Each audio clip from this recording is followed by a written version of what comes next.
السلام عليكم ورحمة الله وبركاته. أول شيء الله يسعدكم حبايبي في فلسطين.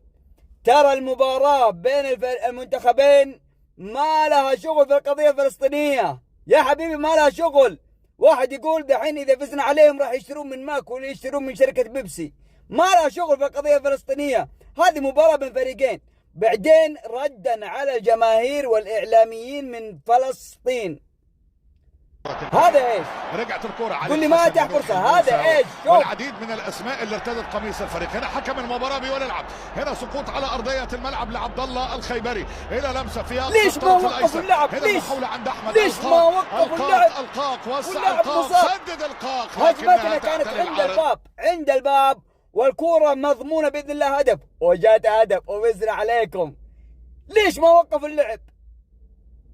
حلوه ذي، فزتوا بلا شرف. والله ما انت صادق، قسما بالله طحنا طحن وفزنا بشرف غصبا عنكم، غصبا عن كل اللي ما يرضى، غصبا عن المعلقين المتحيزين ضد المنتخب السعودي. المنتخب السعودي فاز هنا هنا هنا هنا